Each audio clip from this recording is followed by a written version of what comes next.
Recently, Mike Pence had an event, his first event after he accepted the nomination of Trump's VP. And there was a Washington Post reporter who wanted to go cover it. And so as a result, he showed up as media and they wouldn't let him in because it turns out that Trump has blacklisted several major media outlets because he's not in favor of the way that they've covered him. So he decided to do what most journalists who have been banned do. They enter as regular citizens, and usually they get away with it. However, apparently that did not work for this reporter. So a Post reporter was barred from entering the venue after security staffers summoned local police to pat him down in search for his cell phone. This is as he was going through the regular line. They tell him, hey, you know what? We're not allowing cell phones or laptops inside. Sorry, since you have one, you got to leave. So he decides, fine, I'm going to go to my car, leave all my technology, and go back. When he goes back, they essentially do not allow him to enter, okay? So Jose A. Del Real is the name of the individual. He sought to cover Pence's rally, but he was turned down for a credential beforehand by volunteers at the press check-in table.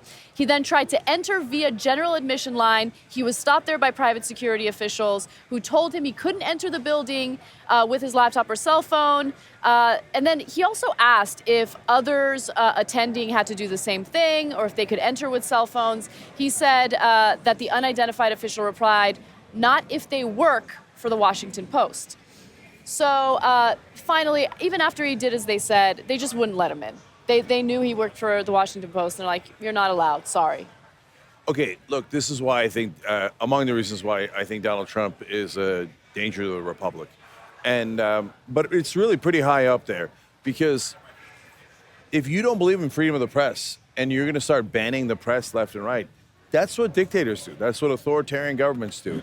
That's what we're really concerned about when Putin does that or Erdogan does that. And although apparently Trump's not concerned because Putin and him are pals. So if you like Putin, you'll love Donald Trump.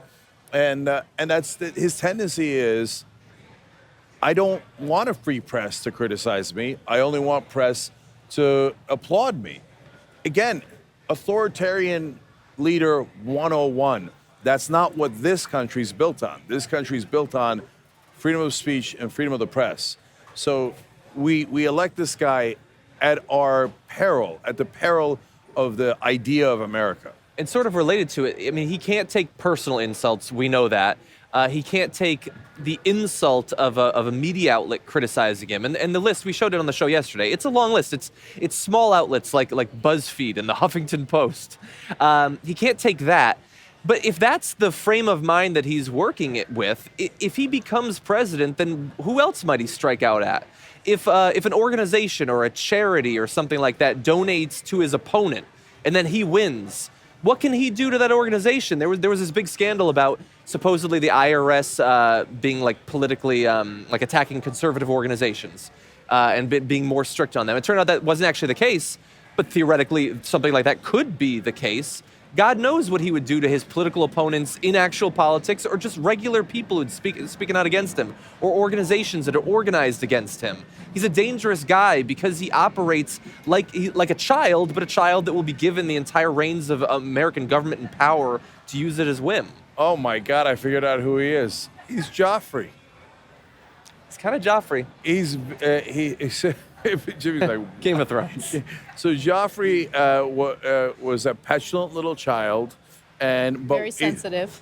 But if you made fun of him, oh, that was not good. If you questioned him, not good, and never made the right decisions, totally incompetent. That's because no one could tell him if he was wrong.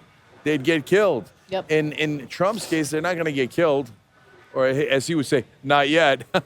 Once he threatened. He joked around about killing reporters. Yeah, and so, but since he closes himself off to anyone who might disagree with him, he does not have a chance to do course corrections. And if you don't do course corrections, you don't keep an open mind, that is a terrible management style. That's so bad, it might even lead to 4 different bankruptcies. This guy is so bad at planning and so bad at campaigning and communicating with people. It's amazing he's winning. Yeah, I know. How bad are the Democrats that they're losing? It's like that Michael Dukakis. Can't believe I'm losing to this guy. It's unbelievable. Hillary Clinton is losing to this guy. What does that say about the American people's affection for Hillary Clinton? It doesn't say much. And it says that once again, that the only one dumber than Donald Trump and the Republicans is Hillary Clinton and the Democrats.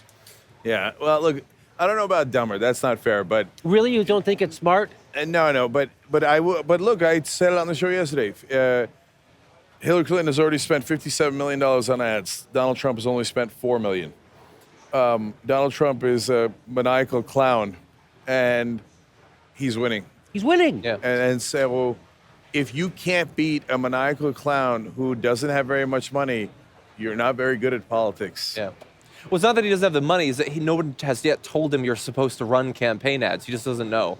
And I bet you right now, if they took a poll, that Hillary Clinton will get a bump from this week. And this might sound, I don't know, negative or cynical or not nice, but I bet you if they take that poll after her speech, it will be much lower of a bump than before her speech. Interesting. I'm telling you, when she speaks, it turns people off. It doesn't turn people on. No one gets turned on by her speech. I went out all over the city for 4 days in a row, at City Hall, at the Convention Center, out in FDR Park. I didn't meet one Hillary Clinton supporter. Not one. I don't think they're excited about anything at all, especially her. It's like they'll put up with her. Nobody, I would ask them, I go, hey, what's the policy that you're most interested about of hers? No one had a policy. They would just speak in generalities. You know, oh, we're going to have more diversity. Oh, I think education. What policy in education? Well, I think that nothing specific, nothing. There is nothing. So this is still a mystery.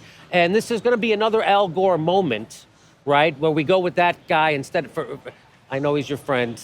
We're buddies. We play backgammon together. Right. But he didn't fight.